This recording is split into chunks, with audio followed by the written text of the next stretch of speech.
प्यारे बच्चों, वर्मा स्टडी 2020 बुकलाना में आप लोगों का स्वागत है। मैं यूपी बोर्ड के छात्र छात्राओं के लिए हिंदी मीडियम से इकोनॉमिक सब्जेक्ट को पढ़ाता हूँ। व्यष्टि अर्थशास्त्र समाप्त हो चुका है। समष्टि अर्थशास्त्र में चैप्टर 4 चल रहा है, जिसमें आज पार्ट 6 अर्थात चैप्टर 4 का छठा वीडियो है। आज हम लोग पढ़ेंगे निवेश गुणक या विनियोग गुणक। हाँ जी, निवेश को ही विनियोग भी कहते हैं, अंग्रेजी में कहते हैं इन्वेस्टमेंट मल्टीप्लायर। बहुत महत्वपूर्ण क्वेश्चन है। बोर्ड एग्जाम में इसे कम से कम 4 नंबर का क्वेश्चन आना पक्का है। तो इसको पढ़ाने से पहले मैं बेसिक चीज़ें बताना चाह रहा हूँ। देखिए, 2 शब्दों से मिलकर बना है निवेश और गुणक, इन्वेस्टमेंट और मल्टीप्लायर। सबसे पहले हम निवेश जाने, वैसे मैंने जस्ट इसके पिछले वीडियो में इसे बहुत अच्छे से बताया है, फिर भी यहाँ रिमाइंड करना चाहता हूँ। निवेश आय का वह भाग जो उपभोग न करके उत्पादन में वृद्धि के लिए प्रयुक्त किया जाता है। आय जो होती है उसका उपभोग न करके, कंजप्शन न करके, उसको उत्पादन में और वृद्धि के लिए जब निवेश वृद्धि के लिए प्रयुक्त किया जाता है तो उसे हम निवेश या विनियोग कहते हैं। दूसरी परिभाषा ये हो सकती है कि निवेश से अभिप्राय उन व्ययों से है, उन खर्चों से है जिनके द्वारा पूंजीगत संपत्तियों के भंडारों में वृद्धि होती है। पूंजीगत संपत्तियाँ क्या है? जैसे मशीन, औजार, भवन, सड़क, पुल, बंदरगाह, अस्पताल, ये सब पूंजीगत जो है परिसंपत्तियाँ हैं। तो अब हमें उम्मीद है कि निवेश की परिभाषा आपको क्लियर हो गया होगा। सबसे आसान परिभाषा दोनों है। अब इसके बारे में थोड़ा और जान लें। इकोनॉमिक्स में सबसे पहले जो मल्टीप्लायर या गुणक शब्द का प्रयोग किए थे वो 1931 में आर.एफ. खान ने किया था। इन्होंने काहन ने the relation of home investment to unemployment, इनका एक पुस्तक कहिए, इनका लेख कहिए, the relation of home investment to unemployment में काहन ने गुणक शब्द का प्रयोग सबसे पहले किया था। इसे रोजगार गुणक, एम्प्लॉयमेंट मल्टीप्लायर भी कहा जाता है। काहन ने जो बताया था गुणक का, उसको रोजगार गुणक कहा जाता है। प्यारे बच्चों, रोजगार गुणक जो है अर्थात एम्प्लॉयमेंट मल्टीप्लायर जो काहन्स ने बताया था, ये बताया था कि ratio of change in total employment to the primary employment. इसका अर्थ ये हुआ कि रोजगार गुणक चेंज इन टोटल एम्प्लॉयमेंट, कुल रोजगार में चेंजिंग बटा प्राइमरी एम्प्लॉयमेंट को इन्होंने रोजगार गुणक कहा। इसके बाद जेम किन्स ने, पूरा नाम है जॉन मेनार्ड किन्स, इन्होंने 1936 में अपनी पुस्तक का नाम है the general theory of employment, interest and money, इसमें निवेश गुणक का प्रतिपादन किया। अर्थात जेम किन्स ने अपने इस पुस्तक में 1936 में निवेश गुणक को निवेश गुणांक भी कहते हैं, प्रतिपादन किया, शब्द दिया। तो सबसे महत्वपूर्ण है किन्स का निवेश गुणक या किन्स का निवेश गुणांक। किन्स का क्या विचार था? निवेश गुणक से ज्ञात होता है कि जब कुल निवेश में वृद्धि की जाएगी तो आय में जो वृद्धि होगी वह निवेश में होने वाली वृद्धि से कई गुना अधिक होगी।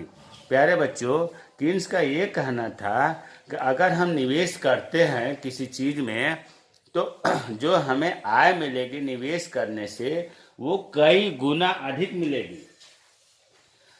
अब कई गुना अधिक मिलेगी, इसे हम गुणक कहते हैं, निवेश गुणक कहते हैं।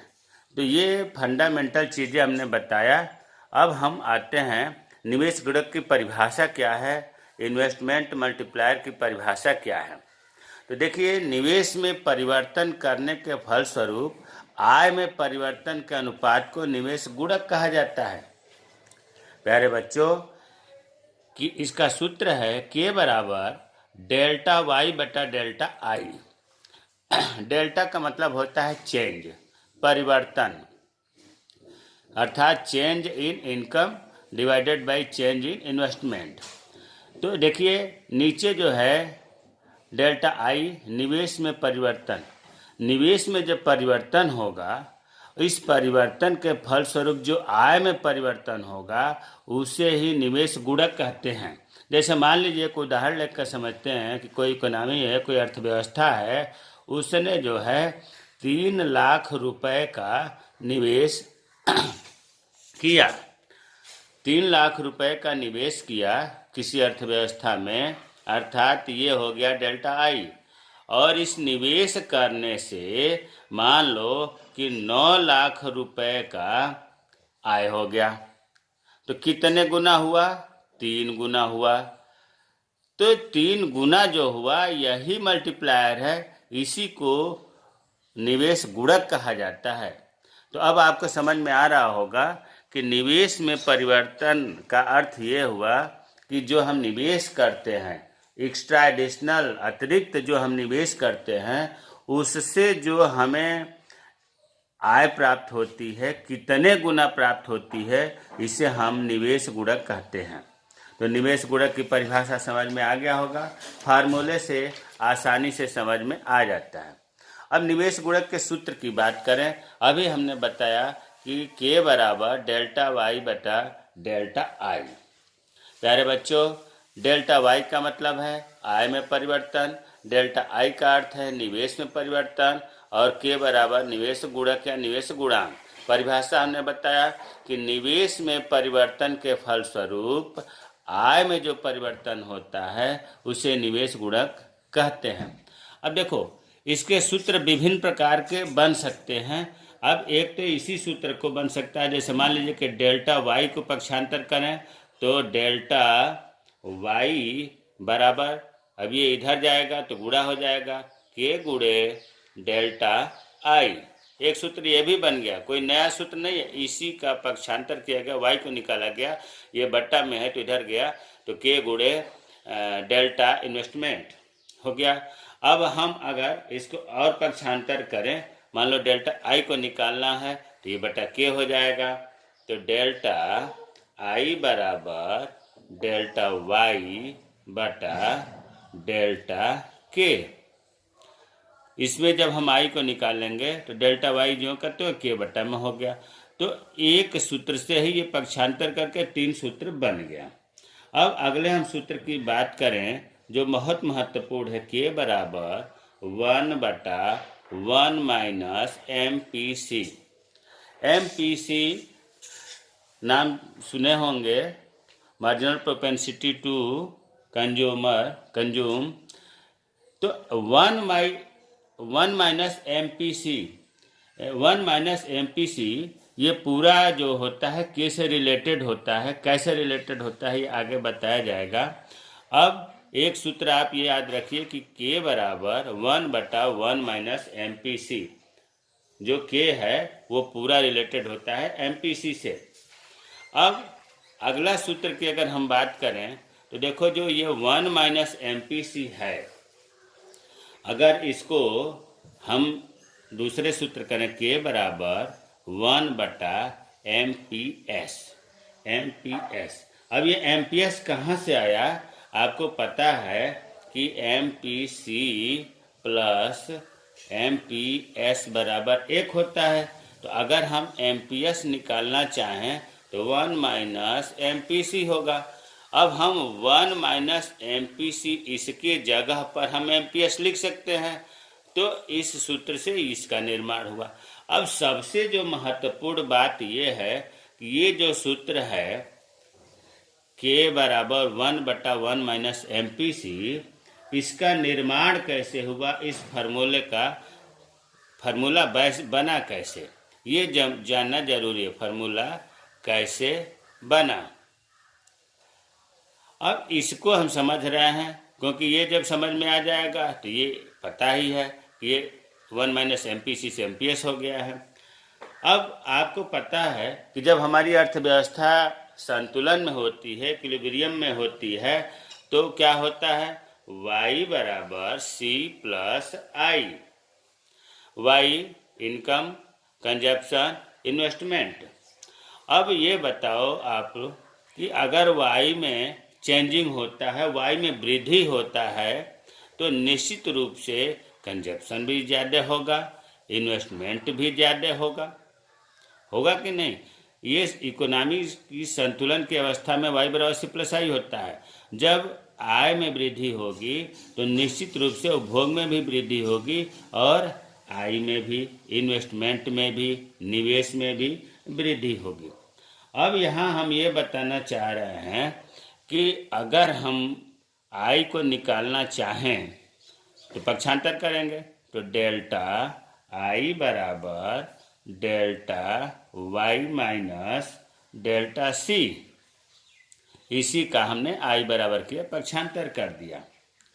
अब आपको बताया गया है सूत्र इससे पहले कि के बराबर डेल्टा वाई बटा डेल्टा आई होता है।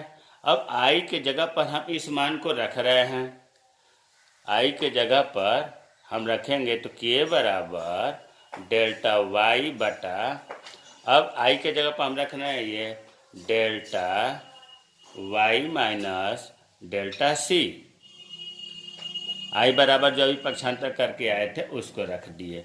अब यहाँ इस फार्मूले में हम यहाँ लिख दे रहे हैं अंश और हर में हम डेल्टा वाई से भाग देंगे, डेल्टा वाई से भाग देंगे, डिवाइड करेंगे। तो प्यारे बच्चों, मतलब ये जो फार्मूला है इसमें ऊपर और नीचे की जो संख्या है अंश और हर जो है इसमें डेल्टा वाई से भाग देंगे।